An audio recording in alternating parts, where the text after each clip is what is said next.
चलिए class start करते हैं। आज है lecture number 4।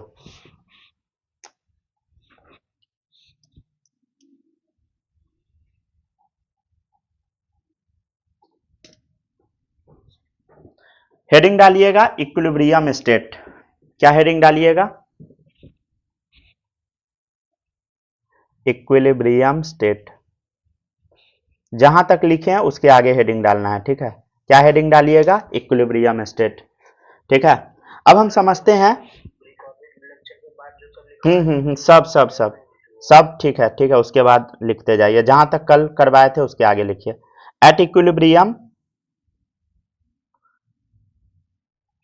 Rate of forward reaction बराबर रेट ऑफ बैकवर्ड रिएक्शन, ठीक है। इक्विलिब्रियम स्टेट पे क्या होता है?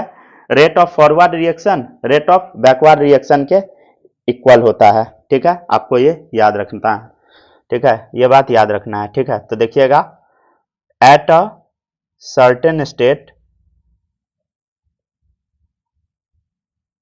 इन reversible reaction when rate of forward reaction becomes equal to rate of backward reaction is known as equilibrium state, ठीक है। Done. तो इक्विलिब्रियम स्टेट क्या होता है बताइए? जब rate of forward reaction rate of backward reaction के बराबर हो जाता है तो उसी को हम इक्विलिब्रियम स्टेट बोलते हैं। तो at a certain state in reversible reaction में ही इक्विलिब्रियम आएगा। When rate of forward reaction become equal to rate of backward reaction is known as equilibrium state, ठीक है। इसका कुछ प्रॉपर्टीज लिखिएगा। यहां पर जो रेट होगा वो इक्वल होना चाहिए, समझ गए ना। रेट इक्वल ही होगा हमेशा, रेट मस्ट बी इक्वल, समझ गए ना। इक्विलिब्रियम के लिए कंडीशन क्या है कि रेट हमेशा इक्वल ही होना चाहिए, मस्ट, ठीक है, में नहीं।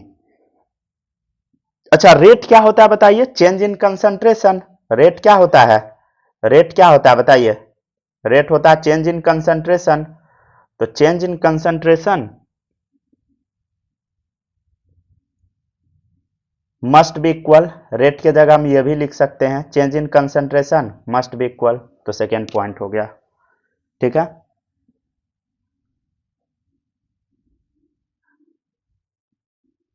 ठीक है, और थर्ड पॉइंट लिखिए,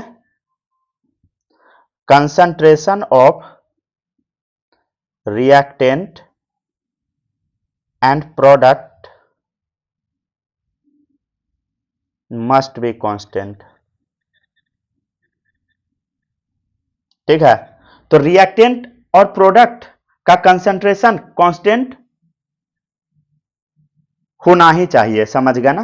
concentration of reactant and product must be constant, वो कांस्टेंट होना ही चाहिए। कभी कभी इक्वल भी हो जाता है, या मे बी इक्वल, कभी कभी इक्वल भी हो जाता है, मे बी इक्वल इसलिए लिख रहे हैं, ठीक है ना। यहां हम लिखे कांस्टेंट, ठीक है। कांस्टेंट का मतलब क्या अभी समझाते हैं।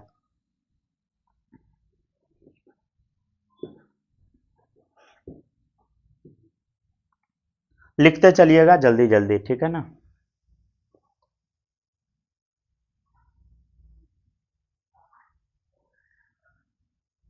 ऐसे रिकॉर्डिंग मिल जाएगा, ठीक है ना, तो ज्यादा चिंता करने की आवश्यकता नहीं है।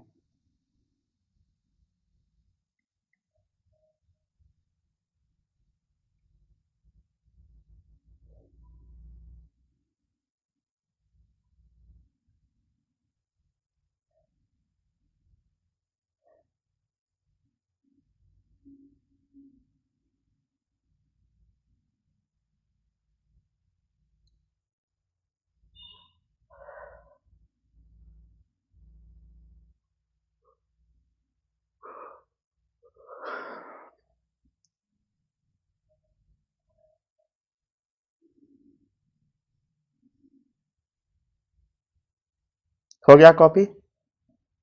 हाँ जी बालक, कॉपी कर लिए?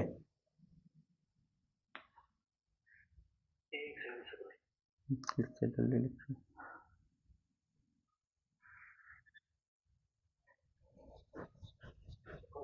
हो गया डन। माही आप लिख लिए?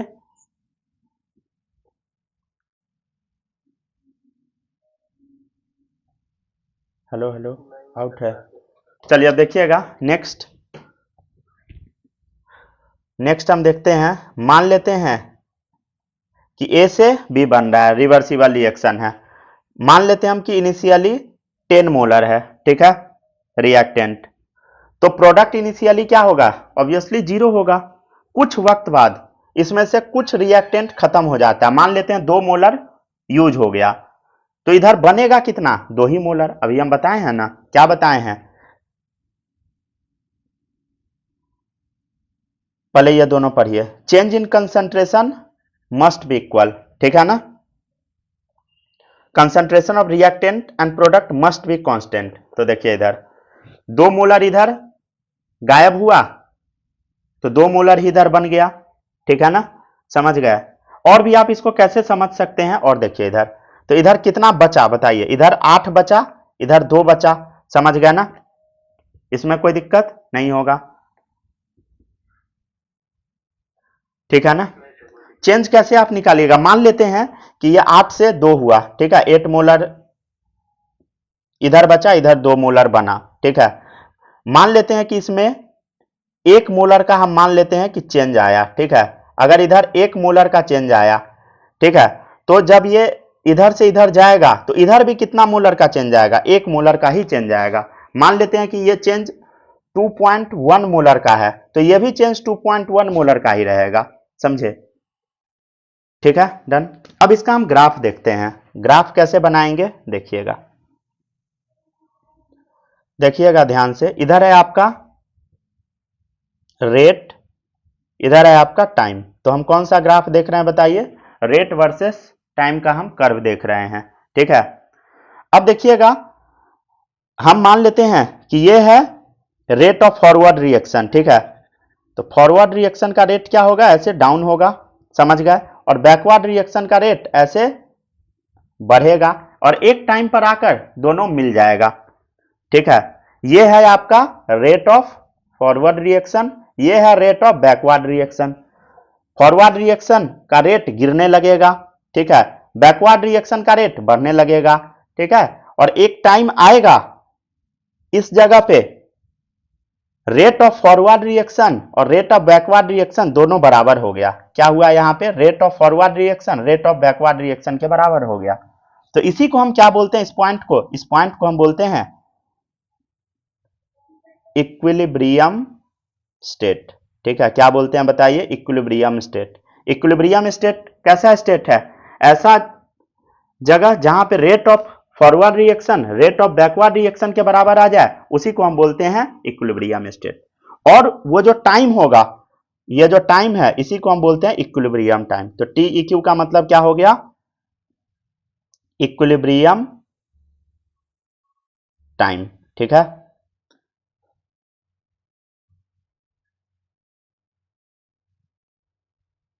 समझ गए? चलिए कॉपी कीजिए सब लोग।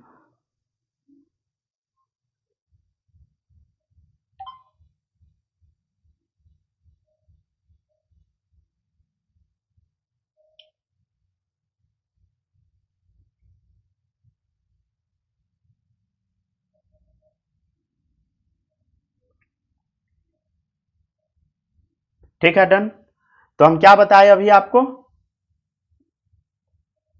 हम आपको बताए कि जहां पे rate of forward reaction rate of backward reaction equal हो जाए, तो ऐसे स्टेट को हम इक्विलिब्रियम स्टेट बोलते हैं। और जिस टाइम पे ये दोनों बराबर हुआ, उसको हम इक्विलिब्रियम टाइम बोलते हैं। इसको टी ई क्यू से रिप्रेजेंट करते हैं, ठीक है।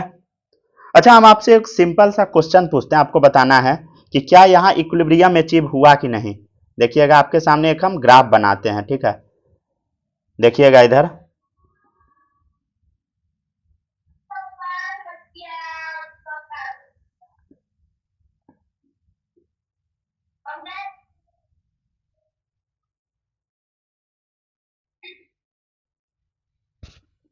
यहाँ पे है आपका बताना है, ये हो गया आपका रेट, ये हो गया रेट, ठीक है, रेट एक्सिस, ये हो गया टाइम का एक्सिस। ठीक है,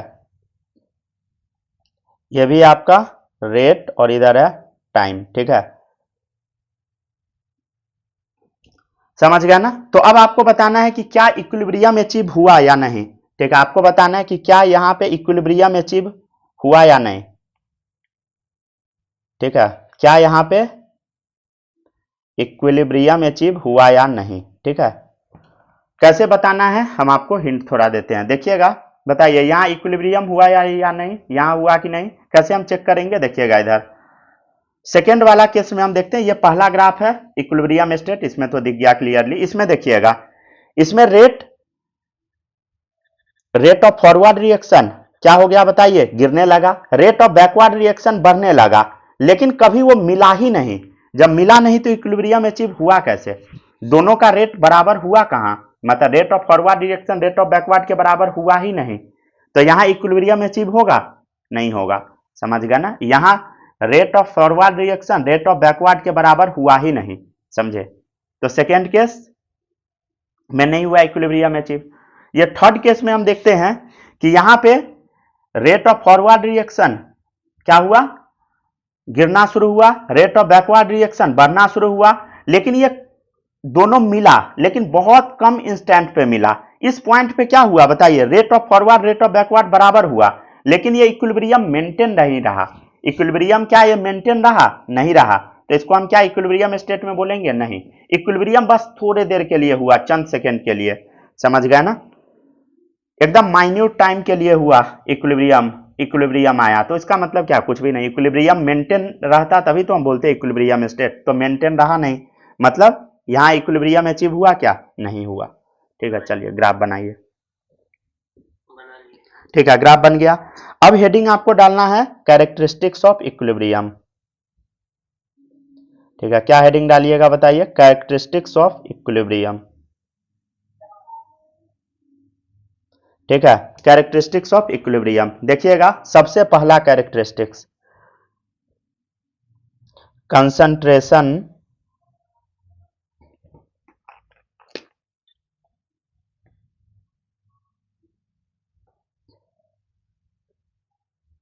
रुक जाए एक सेकेंड, गलती स्पेलिंग लिखा गया। देखिएगा, concentration of reactant and product do not change with time. ठीक है,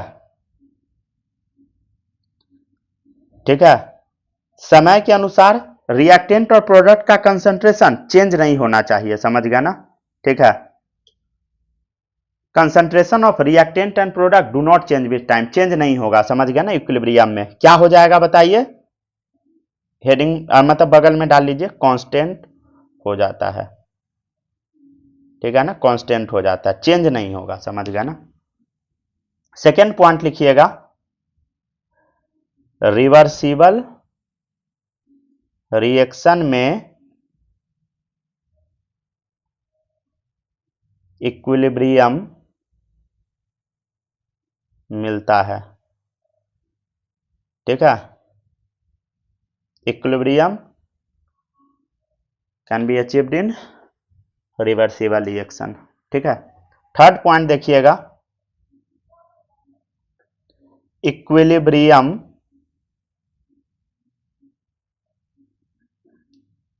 पॉसिबल इन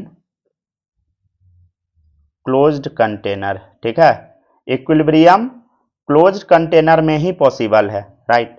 चौथा पॉइंट देखिए, इक्विलिब्रियम इन होमोजीनियस रिएक्शन, उसको हम बोलेंगे होमोजीनियस इक्विलिब्रियम। अच्छा, इक्विलिब्रियम क्लोज कंटेनर में ही क्यों पॉसिबल है बताइए। अगर मान लीजिए कि ओपन कंटेनर है, अगर गैस बना तो गैस तो उड़ ही जाएगा, समझ गए, इसीलिए कंटेनर क्लोज होना चाहिए। तो इक्विलिब्रियम इन होमोजीनियस रिएक्शन, तो इसको हम क्या बोलेंगे, होमोजीनियस इक्विलिब्रियम बोलेंगे। ठीक है,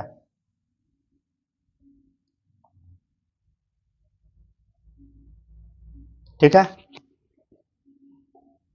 समझ गया ना।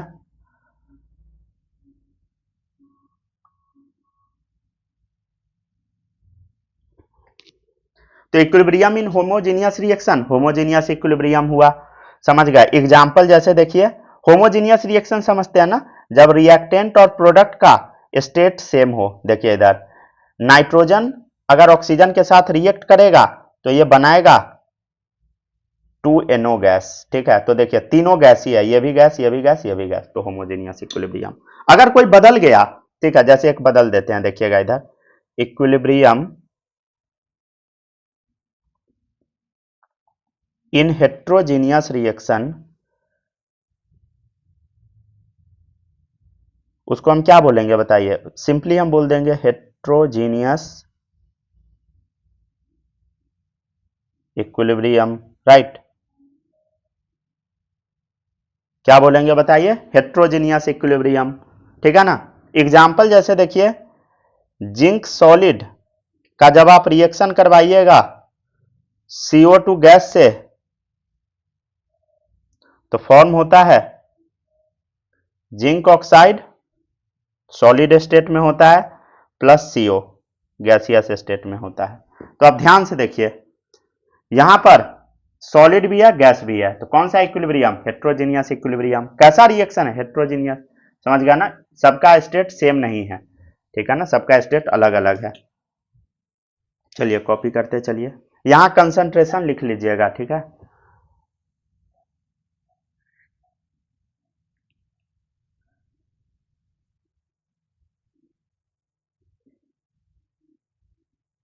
कॉपी हो जाएगा, बोल दीजिएगा, ठीक है।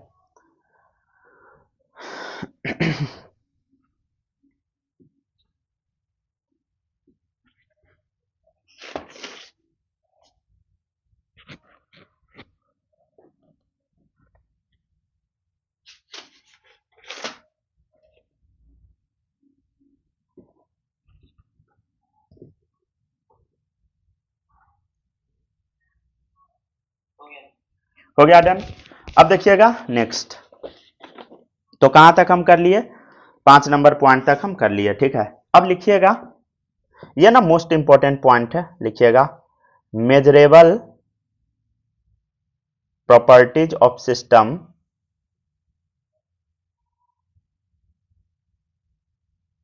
लाइक, जैसे देखिएगा कंसंट्रेशन, ठीक है, मोल, प्रेशर, टेम्परेचर, कलर, ठीक है, ये सब मेजरेबल प्रॉपर्टीज है। तो measurable property of system like concentration आप मेजर कर सकते हैं, मोल, प्रेशर, टेम्परेचर, कलर सब आप पता कर सकते हैं, ETC, ठीक है, etcetera becomes constant with time, ठीक है। ये सब समय के अनुसार कांस्टेंट ही रहेगा, समझ गया ना, इक्विलिब्रियम में, ठीक है। एक्चुअली देखिए, ये ना दिखाई आपको स्टैटिक देगा, मतलब हर चीज आपको सेम दिखाई देगा, बट एक्चुअल में होता नहीं है, समझ गया ना। तो यहां लिखिएगा ऐसे, हिंदी में लिखिए दिखाई स्टैटिक, स्टैटिक समझते हैं ना, स्टैटिक मतलब रुका हुआ, ठीक है, रुका हुआ देता है, ठीक है, दिखाई रुका हुआ देता है, बट होता डायनामिक है। डायनामिक मतलब बताए थे ना,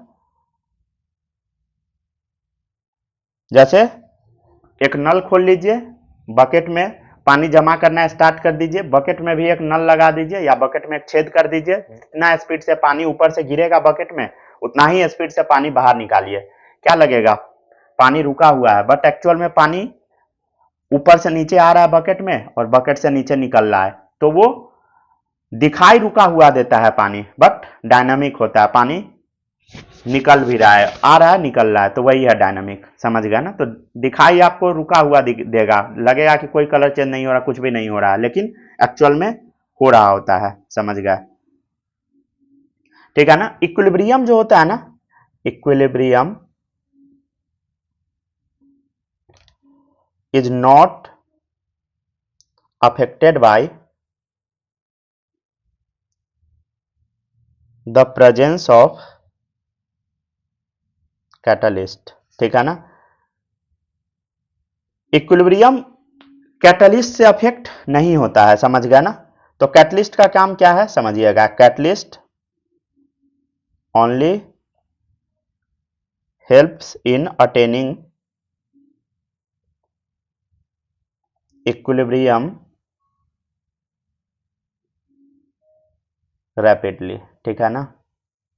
इक्विलिब्रियम जल्दी अचीव करने में मदद करता है कैटलिस्ट, समझ गया ना। इक्विलिब्रियम जो होता है ना, equilibrium can be approached from both side, ठीक है। इक्विलिब्रियम ना दोनों साइड से आप अप्रोच कर सकते हैं। इसका मतलब है, जैसे देखिएगा N2 gas plus O2 gas क्या बनाता है, NO बनाता है, ठीक है। तो आप यहां से इधर गए, आप ना उल्टा भी ले सकते हैं, समझ गए ना। इक्विलिब्रियम इधर से भी आ सकता है, जैसे आप 2NO गैस को अगर आप ऐसे लिखेंगे N2 gas plus O2 gas, फिर भी कोई फर्क नहीं पड़ता है, ठीक है, दोनों बराबर है।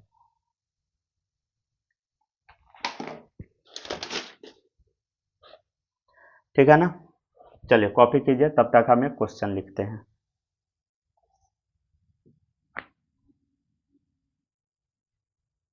क्वेश्चन लिखे, देखिएगा, which of the following rate versus time curve is correct for equilibrium.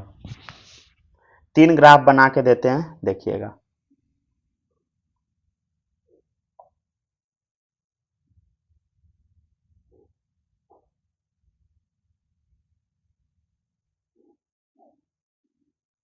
चौथा ऑप्शन दे देते हैं ऑल, ठीक है।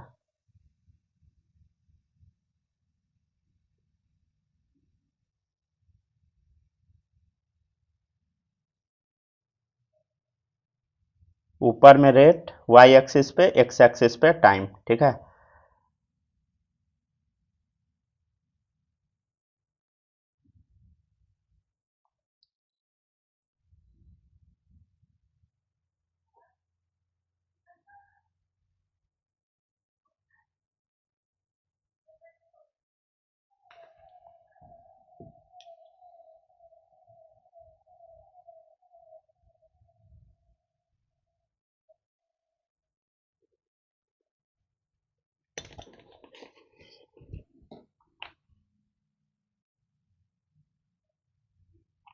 चलिए अब आपको बताना है कि सही ऑप्शन कौन सा होगा, rate of forward reaction, rate of backward reaction, ठीक है। ये क्वेश्चन आपके स्क्रीन पे दिख रहा है। क्या होगा बालक? सर ऑडियंस बोल। अरे आप अकेले हैं क्लास में। चले बताइए, अभी ना बताए हैं, देख के बताइए। उनके ना पहले लिखे थे। लिखिए, जल्दी लिखिए, क्वेश्चन उतार रहे हैं। सर रेट के नीचे क्या लिखे हैं? कहाँ पे? क्वेश्चन में? नहीं नहीं, ऑप्शन में बी नंबर ऑप्शन के ऊपर EQM। इक्विलिब्रियम। अरे which of the following rate versus time curve is correct for equilibrium, ठीक है। अच्छा, उसके लिए which of the following rate versus time curve is correct for equilibrium, तो ऑप्शन ए हो गया, बी हो गया, सी हो गया, डी हो गया, ठीक है। सी सी होगा। सी होगा आंसर। क्यों होगा बताइए? यहां पे कहीं पे मिला ही नहीं, तो इक्विलिब्रियम अचीव हुआ ही नहीं। इसमें इक्विलिब्रियम यहां पे मिला, लेकिन बहुत कम टाइम के लिए, ठीक है, और यहां मिला और मेंटेन रह गया, मतलब यहां इक्विलिब्रियम आ गया। और इक्विलिब्रियम पे रिएक्टेंट और प्रोडक्ट का कंसंट्रेशन क्या होता है बताइए? कांस्टेंट होता है, ठीक है। चलिए अगला क्वेश्चन देते हैं। विच ऑफ, ठीक है लिखिए, तब तक अगला लिखते हैं question. Which of the following concentration versus मैंने आप क्या चाहते हैं, कॉलम रुके ही नहीं। Time curve is correct for equilibrium, लिखते चलिए जल्दी। जब तक ऊपर वाला उतारते हैं तो फिर नीचे छापते थे।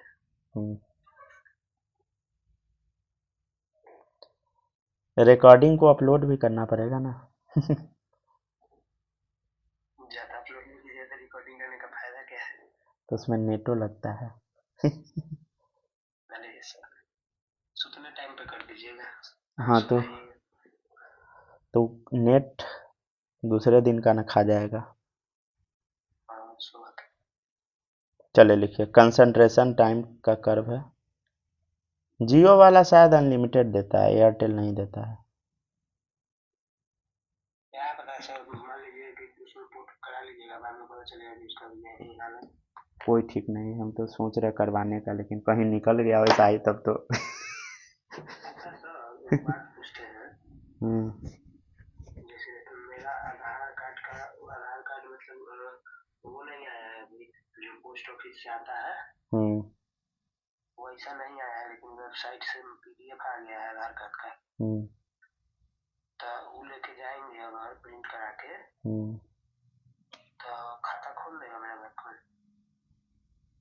खाता आपका मुश्किल होगा, उसमें आपका अभी 18 ईयर्स आपका अभी पूरा नहीं ना है। नहीं, स्टूडेंट अकाउंट खुल जाता है। स्टूडेंट, हाँ वो खुल जाएगा। एटीएम नहीं मिलेगा। एटीएम हम नहीं फोन मिलेगा, पे हाँ। गूगल, फोन पे गूगल पे ये सब चला सकते हैं। फोन पे गूगल पे बिना एटीएम का तो बहुत मुश्किल है। नहीं नहीं, चल जाता है, कितना मिल जान पहचान मिल सकता। पता नहीं, हम तो किए थे तो नहीं हुआ था फोन पे गूगल पे बिना एटीएम। एटीएम जब मेरे पास आया तभी ओपन हुआ। चलिए ठीक है, बनाइए।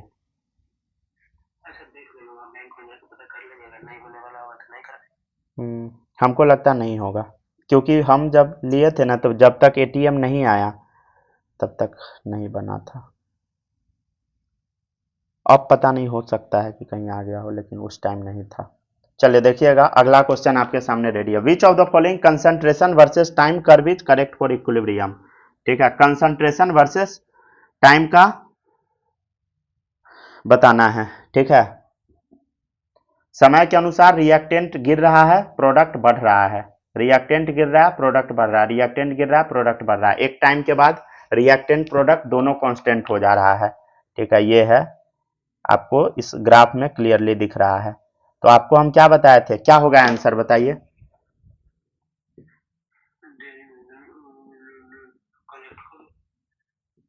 इक्विलिब्रियम। कंसंट्रेशन वर्सेस टाइम है ना। आपको बताए थे कंसंट्रेशन, कंसंट्रेशन मतलब रिएक्टेंट और प्रोडक्ट का टाइम के अनुसार इक्विलिब्रियम स्टेट पे बताइए कांस्टेंट हो जाता है, कांस्टेंट ही रहता है। तो देखिए इधर इस पॉइंट पे इक्विलिब्रियम आया, देखिए रिएक्टेंट गिरा, प्रोडक्ट बढ़ा, और इस पॉइंट पे आके क्या हो गया, इक्विलिब्रियम अचीव हुआ, दोनों कांस्टेंट हो गया रिएक्टेंट प्रोडक्ट। इधर देखिए रिएक्टेंट गिरना शुरू हुआ, प्रोडक्ट बढ़ना स्टार्ट हुआ। इस पॉइंट पे आके मान लेते हैं ये पॉइंट है, यहाँ पे दोनों कांस्टेंट हो गया। देखिए रिएक्टेंट एज इट इज रह गया, प्रोडक्ट भी एज इट इज रह गया इक्विलिब्रियम स्टेट पे। ठीक है, मतलब ये इक्विलिब्रियम पॉइंट है। इधर देखिए रिएक्टेंट गिरना स्टार्ट हुआ, प्रोडक्ट बढ़ना स्टार्ट हुआ। ऑलमोस्ट इस पॉइंट पे आके क्या हुआ बताइए, रिएक्टेंट और प्रोडक्ट दोनों का कंसंट्रेशन कांस्टेंट हो गया। इसका मतलब क्या है, तीनों का तीनों सही है इक्विलिब्रियम के लिए, मतलब ऑल ऑफ दीज। ठीक है, which of the following concentration versus time graph is correct for equilibrium, तीनों का तीनों सही है। ठीक है, तो ऑल होगा। चलिए अब अगला है डेरिवेशन ऑफ इक्विलिब्रियम कांस्टेंट। ठीक है, इक्विलिब्रियम कांस्टेंट का हम डेरिवेशन देखते हैं। ठीक है, इसके लिए आपको सबसे पहले क्या करना है, consider a homogeneous reversible reaction. ठीक है, होमोजीनियस रिवर्सिबल रिएक्शन आपको पहले ले लेना है।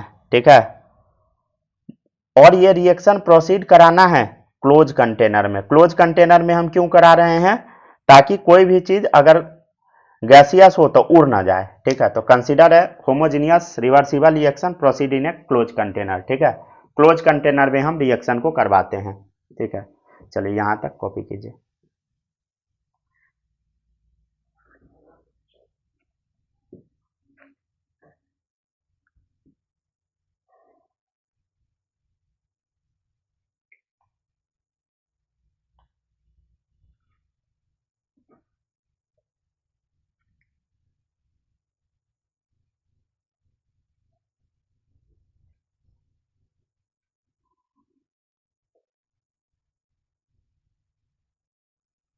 वो जो आईसीएसई वाला बच्चा है वो क्लास किया नहीं है, समझे, मम्मी को बता दिया है कि ज्वाइन नहीं हो रहा है। फोन उसका चार्जर नहीं था।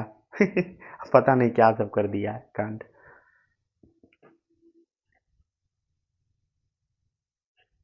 बच्चा सब पेरेंट्स को उल्टा पुल्टा पढ़ा देता है, समझे।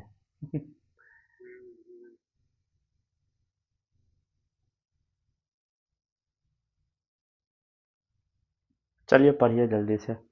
ठीक है, यहाँ तक कॉपी कर लीजिए, फिर आगे बढ़ते हैं।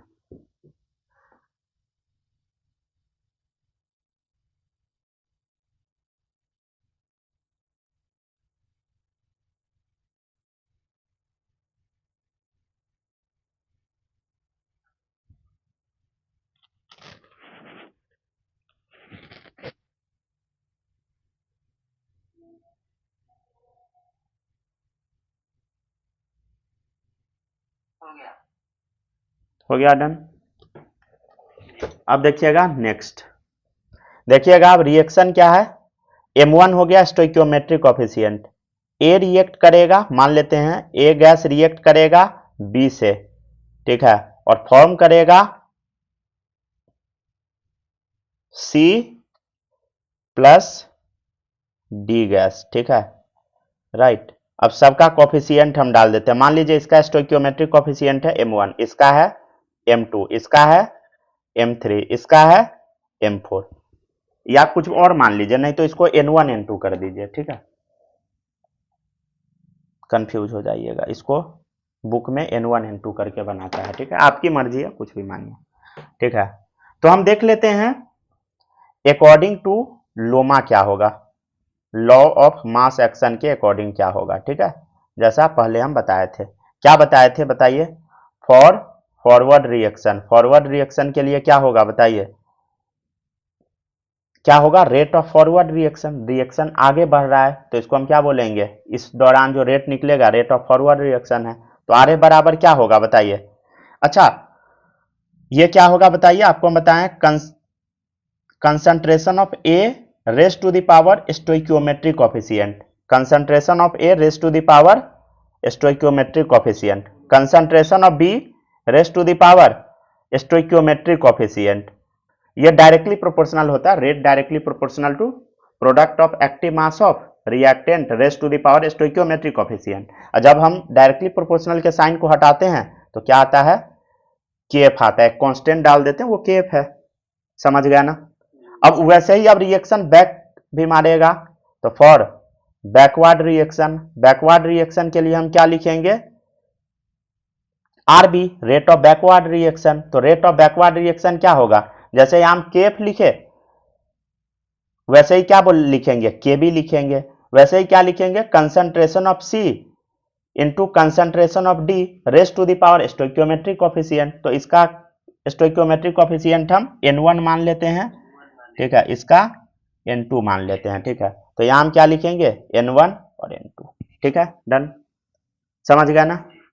अच्छा आप इस रिएक्शन में ध्यान से देखिएगा, तो इनिशियली क्या होगा समझिएगा, इनिशियली रिएक्शन में क्या होगा समझिएगा, इनिशियली रिएक्टेंट का जो कंसंट्रेशन है, ठीक है, वो मैक्सिमम होगा। अरे रिएक्शन स्टार्ट हो रहा है, मतलब स्टार्टिंग में रिएक्टेंट मैक्सिमम होगा, ठीक है ना, रिएक्टेंट कंसंट्रेशन ए का क्या होगा, ए बी का ज्यादा होगा, रिएक्टेंट का ज्यादा होगा। अच्छा ए बी का कंसंट्रेशन ज्यादा होगा तो रिएक्शन के स्टार्टिंग में रेट ऑफ फॉरवर्ड रिएक्शन भी क्या होगा, ज्यादा होगा, तो रिएक्टेंट का कंसंट्रेशन मैक्सिमम होगा तो रेट ऑफ फॉरवर्ड रिएक्शन भी क्या होगा, मैक्सिमम होगा, ठीक है। रही बात प्रोडक्ट का, तो प्रोडक्ट का कंसंट्रेशन क्या होगा बताइए, रिएक्शन के स्टार्टिंग में प्रोडक्ट कुछ बना थोड़ी रहेगा, ठीक है, तो प्रोडक्ट क्या होगा बताइए, मिनिमम होगा, प्रोडक्ट का कंसंट्रेशन मिनिमम होगा। अगर मान लीजिए सी डी का कंसंट्रेशन रिएक्शन के स्टार्टिंग में कम है तो उसका क्या होगा, रेट भी कम होगा, तो इस कंडीशन में आर बी क्या होगा, मिनिमम होगा, राइट। लेकिन जब हम देखेंगे कुछ समय बाद, आफ्टर सम टाइम, कुछ समय बाद क्या होगा, कुछ समय बाद रिएक्टेंट कमना शुरू होगा, रिएक्टेंट कमने लगेगा क्योंकि रिएक्शन होने लगेगा। जब रिएक्शन होने लगेगा, जब रिएक्टेंट कमेगा तो रेट ऑफ फॉरवर्ड रिएक्शन क्या हो जाएगा, डिक्रीज हो जाएगा, राइट। तो वैसे ही क्या होगा, कुछ समय बाद प्रोडक्ट इंक्रीज होने लगेगा, प्रोडक्ट्स क्या होगा बताइए, इंक्रीज होने लगेगा। अगर प्रोडक्ट इंक्रीज होने लगेगा, प्रोडक्ट मान लीजिए सी डी का कंसंट्रेशन अगर बढ़ने लगेगा तो रेट क्या हो जाएगा, आरबी इंक्रीजेज। ठीक है, समझ गया ना? जी सर। लिखते चलिए, इसको थोड़ा अच्छे से लिख देते हैं, यही तो अच्छा लिखने के चक्कर में और गंदा ही हो गया।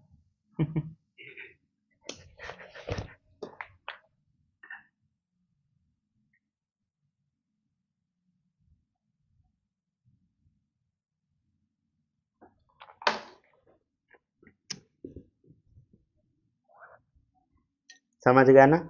और आपको पता है एट इक्विलिब्रियम क्या होता है, रेट ऑफ फॉरवर्ड बराबर रेट ऑफ बैकवर्ड। तो क्या हो जाएगा बताइए, रेट ऑफ फॉरवर्ड मतलब KF into active mass of A raise to the power m1 active mass of B raise to the power m2 equal to, ये देखिए K B concentration of C या active mass of C raise to the power m1 n1, ठीक है, concentration of D raise to the power active mass of, मतलब concentration of D raise to the power n2 या active mass of D raise to the power n2। ठीक है, अच्छा हम ऐसे लिख सकते हैं क्या, kf अपॉन के बी। ठीक है, kf अपॉन के बी क्या आ जाएगा, ये पहले उतारेंगे फिर ये, तो concentration of C raise to the power n1 concentration of D raise to the power n2, n2 क्या है, n1 n2 क्या है, स्टोइकियोमेट्रिक कोफिशिएंट। ठीक है, active mass of A raise to the power stoichiometric coefficient of A active mass of B raise to the power stoichiometric coefficient of B, या बोल दीजिए active mass, इसको बोल दीजिए, ठीक है, active mass of B raise to the power stoichiometric coefficient of B. ठीक है, समझ गया ना? अच्छा एक बात बताइए, के बाई के बी को ही हम क्या बोल देते हैं, के बाई के बी क्या होगा बताइए, कांस्टेंट ही तो होगा। ठीक है, तो उसको उसके जगह पे हम के इक्विलिब्रियम डाल देते हैं। ठीक है, क्या है, के एफ बाई के बी। तो अच्छा देखिए तो सी और डी क्या था, देखिए तो सी और डी प्रोडक्ट था, तो हम सिंपली लिख देते हैं product, active mass of product. ठीक है, raise to the power stoichiometric coefficient upon active mass of, और ए और बी क्या है, रिएक्टेंट है, सिंपली देखिए ए और बी क्या है, रिएक्टेंट है, और ऊपर में स्टोइकियोमेट्रिक कोफिशिएंट, तो reactant raise to the power SC मतलब स्टोइकियोमेट्रिक कोफिशिएंट। ठीक है, ठीक है ना? तो ये लिख दे क्या यहां पे, हेयर कंसंट्रेशन ऑफ ए को हम क्या बोलेंगे, एक्टिव मास ऑफ ए बोल सकते हैं, समझ गए ना, या कंसंट्रेशन बोलिए।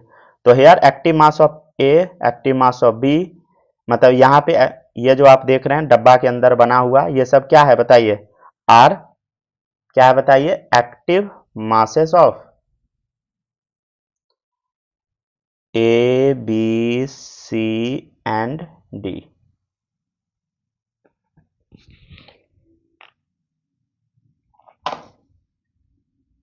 एट इक्विलिब्रियम, ठीक है ना, रिस्पेक्टिवली भी ऐड कर सकते हैं। ठीक है, चलिए लिखिए जल्दी से। ठीक है, यहाँ पे आज का क्लास खत्म होता है।